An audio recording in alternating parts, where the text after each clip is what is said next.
Pernahkah kamu berhenti sejenak dan berpikir, berapa kali kamu mengorbankan sesuatu yang penting bagi dirimu sendiri demi menyenangkan orang lain atau menyesuaikan diri dengan harapan dunia di sekitarmu?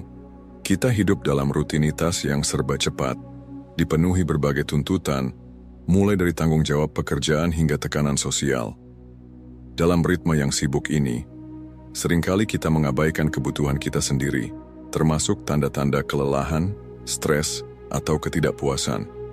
Akibatnya kita seringkali tidak mengenali batasan diri kita dan merasa lelah tanpa tahu penyebab pastinya.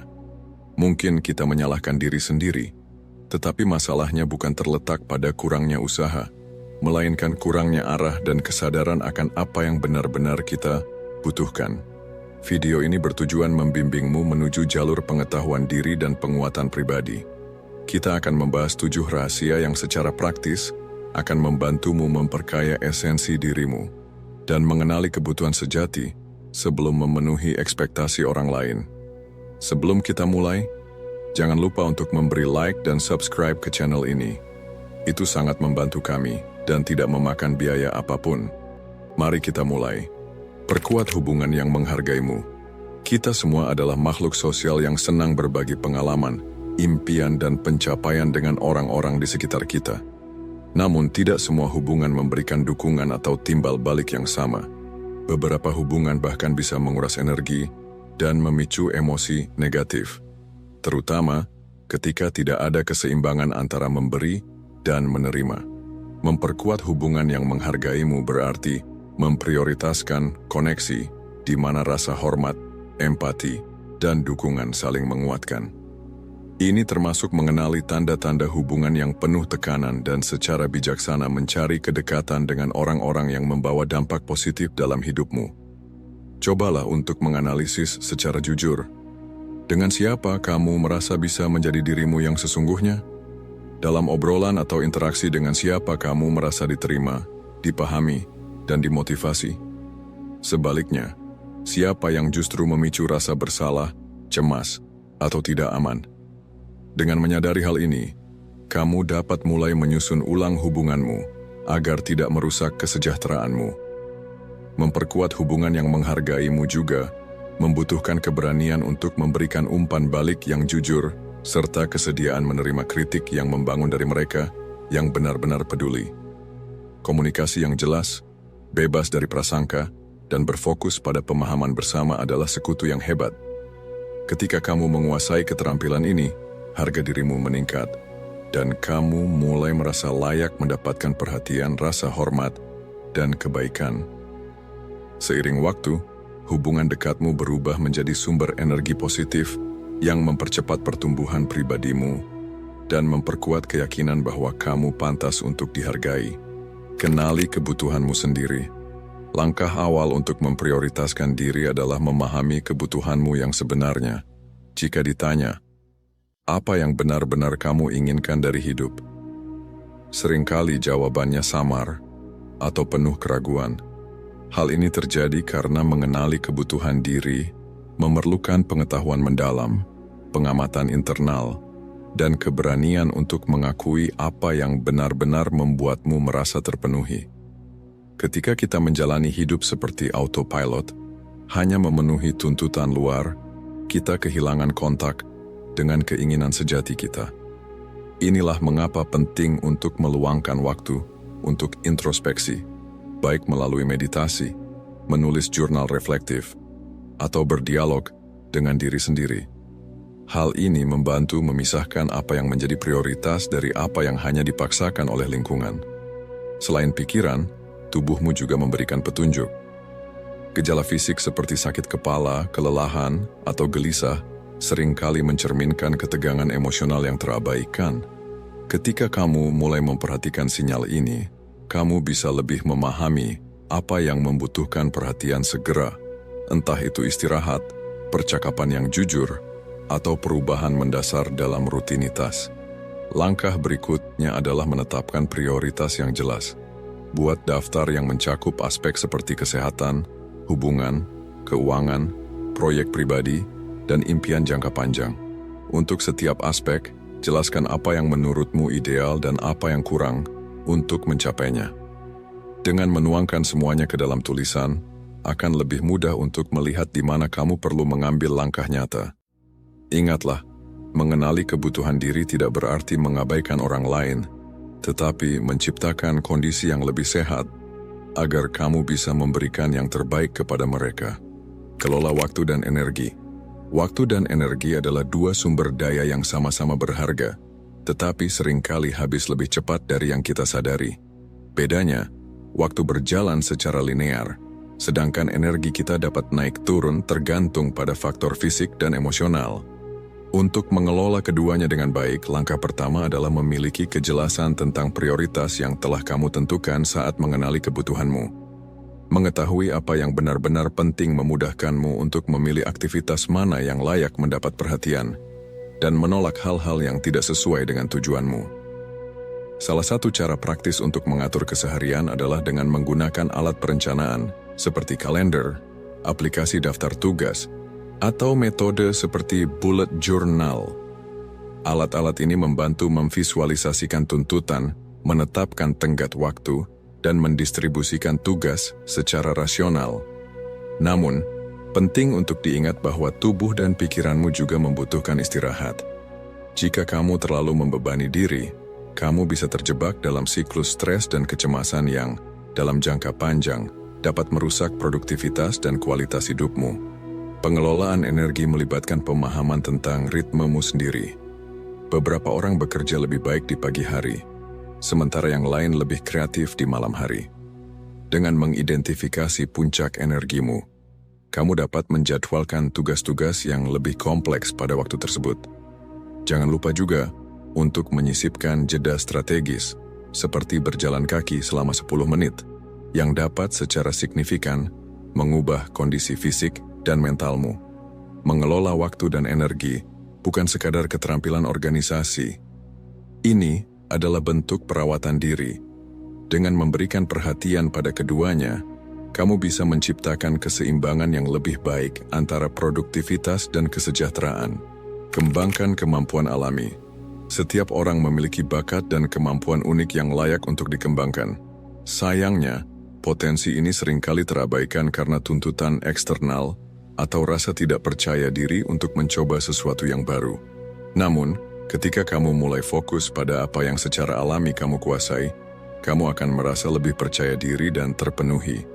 Melatih kemampuan alami bukanlah bentuk kesombongan, melainkan investasi dalam pertumbuhan pribadi dan profesional. Untuk menemukan atau mengingat kemampuanmu, pikirkan aktivitas apa yang kamu lakukan dengan mudah, atau situasi di mana kamu kehilangan rasa waktu karena sepenuhnya terlibat.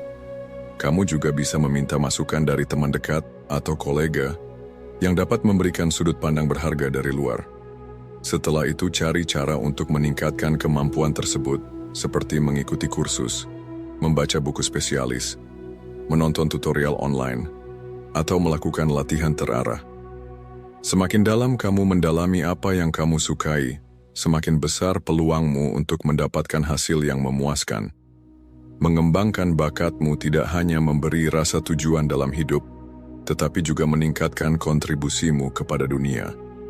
Baik dalam proyek komunitas, pekerjaan, atau kegiatan kreatif, kamu bisa menjadi referensi di bidang yang kamu kuasai. Penghargaan atas usahamu dapat datang dalam bentuk peluang profesional, pengakuan sosial, atau bahkan kepuasan pribadi yang mendalam.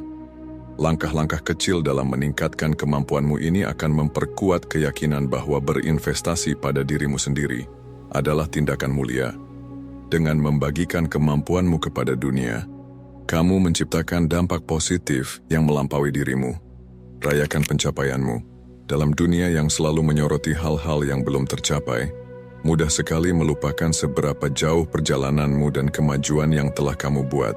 Merayakan setiap pencapaian, sekecil apapun, adalah bahan bakar yang sangat kuat untuk motivasi. Tindakan ini tidak hanya sekadar perayaan, tetapi juga pengakuan atas ketangguhan, ketekunan, dan keberanian yang seringkali tidak terlihat oleh orang lain. Perayaan tidak harus besar atau mahal. Hal-hal sederhana, seperti memasak makanan spesial, Menulis dalam jurnal rasa syukur atau berbagi kabar baik dengan orang-orang yang mendukungmu bisa menjadi cara yang efektif untuk merayakan kemenangan. Yang penting adalah meluangkan waktu untuk merenungkan apa yang telah kamu capai dan mengingat rintangan yang berhasil kamu lewati.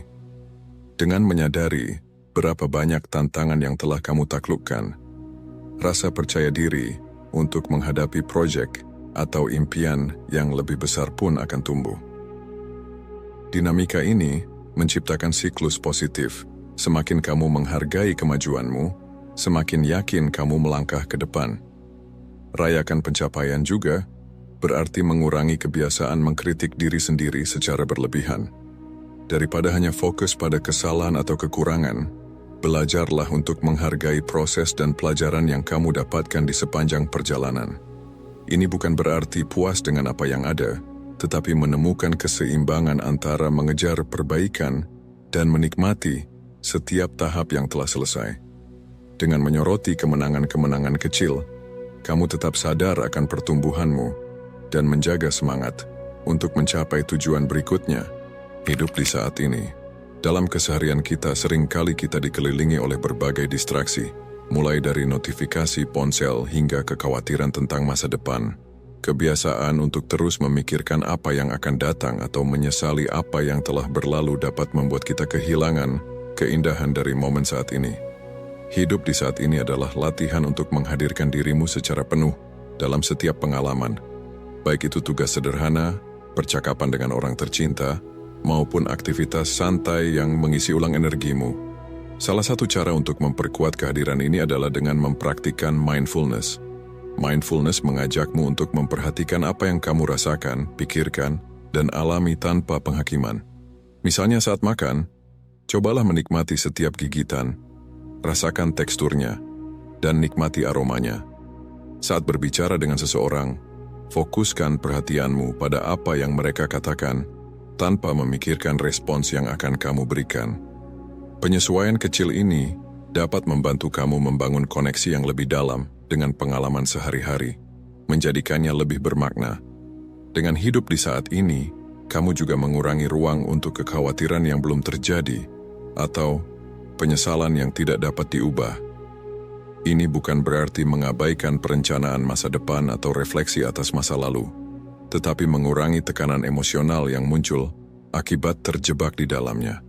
Belajar untuk benar-benar hadir, membawa keseimbangan, memperlambat aliran pikiran yang kacau, dan menciptakan kesempatan untuk menikmati hidup sepenuhnya.